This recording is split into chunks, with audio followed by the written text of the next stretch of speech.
കാസർഗോഡ് മംഗളൂരു ദേശീയപാത കൈയടക്കി പോത്തിൻകൂട്ടം. കാസർഗോഡ് പുതിയ ബസ് സ്റ്റാൻഡ് ഫ്ലൈ ഓവർ ബ്രിഡ്ജിലാണ് പോത്തുകൾ എത്തിയത്. പാതയിൽ ഗതാഗത തടസ്സമുണ്ടായി. ഫ്ലൈ ഓവറിന് മുകളിൽ പോത്ത്, റോഡ് ഫുള്ള് ബ്ലോക്ക്. എത്ര പോത്ത് നോക്കിയാൽ 3, 5, 7, 8, 9, 10 പോത്തുണ്ട് ഇതിൽ. എന്ത് കഥ, എങ്ങനെ എത്തി ഇതിൻ്റെ മുകളിൽ?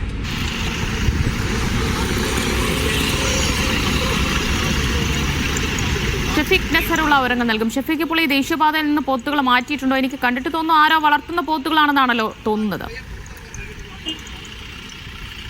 കാസർഗോഡ് മംഗളൂരു ദേശീയപാതയിൽ മംഗളൂരുവിൽ നിന്ന് കണ്ണൂരിലേക്ക് പോകുന്ന ഭാഗത്താണ് ഈ പോത്തുകൾ കൂട്ടത്തോടെ ദേശീയപാതയിൽ എത്തിയത്. ദേശീയപാതയിൽ ഒറ്റത്തൂൺ ഫ്ലൈ ഓവർ ബ്രിഡ്ജാണ് ഈ പുതിയ ബസ് സ്റ്റാൻഡ് ഭാഗത്തുള്ളത്. അതിൽ കയറി പിന്നീട് പാലത്തിൽ നിന്ന് പിന്നീട് പോത്തിന് ഇറങ്ങാനുള്ള വഴിയില്ല. ആദ്യം അടുക്കത്ത് വയൽ ഭാഗത്തുള്ള എൻട്രി പോയിന്റിൽ നിന്ന് ഈ പോത്തുകൾ കൂട്ടത്തോടെ ഈ ദേശീയപാതയിലെ ഈ പാലത്തിലേക്ക് എത്തുകയായിരുന്നു. അവിടെ നിന്ന് പിന്നീട് പോത്തിന് ഇറങ്ങിപ്പോവാനുള്ള വഴിയില്ല. അത് വലിയ ഗതാഗത കുരുക്കുണ്ടാക്കി.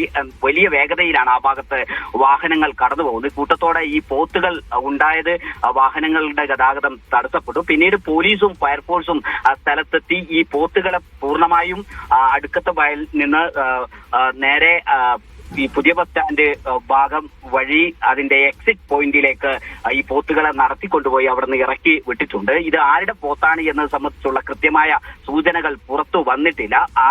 ഈ പോത്ത് എങ്ങനെയാണ് ദേശീയപാതയിൽ എത്തിയത്, ആരാണ് ഇറക്കി വിട്ടത് എന്നതടക്കമുള്ള കാര്യങ്ങൾ പോലീസ് അന്വേഷിക്കുന്നുണ്ട്. അവർക്കെതിരെ നടപടി ഉണ്ടാവും എന്നാണ് പോലീസിന് നമുക്ക് ലഭ്യമാകുന്ന വിവരം.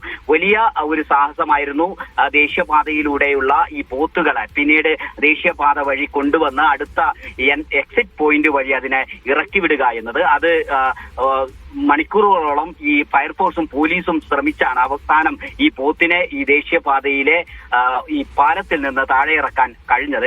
എവിടെ നിന്നാണ് ഈ പോത്ത് വന്നത് എന്നത് സംബന്ധിച്ചും ആരുടേതാണ് ഈ പോത്ത് എന്നത് സംബന്ധിച്ചുമുള്ള ഒരു അന്വേഷണം നടക്കുന്നുണ്ട്. കൂട്ടത്തോടെ ഈ പാലത്തിലേക്ക് എത്തിയപ്പോഴാണ് നാട്ടുകാർ, ഈ പാലം വഴി യാത്ര ചെയ്യുകയായിരുന്ന ആളുകളാണ് പിന്നീട് പോലീസിനെയും ഫയർഫോഴ്സിനെയും വിവരം അറിയിച്ചത്. അവർ വന്നാണ് പിന്നീട് ഈ ഗതാഗത കുരുക്കുകളിൽ നിന്ന് ഒഴിവാക്കുന്നതിന് വേണ്ടി പോത്തുകളെ അടുത്ത എക്സിറ്റ് പോയിന്റ് വഴി നടത്തിക്കൊണ്ടുവന്ന് അവിടെ നിന്ന് ഇറക്കി വിടുകയായിരുന്നു പോലീസ്.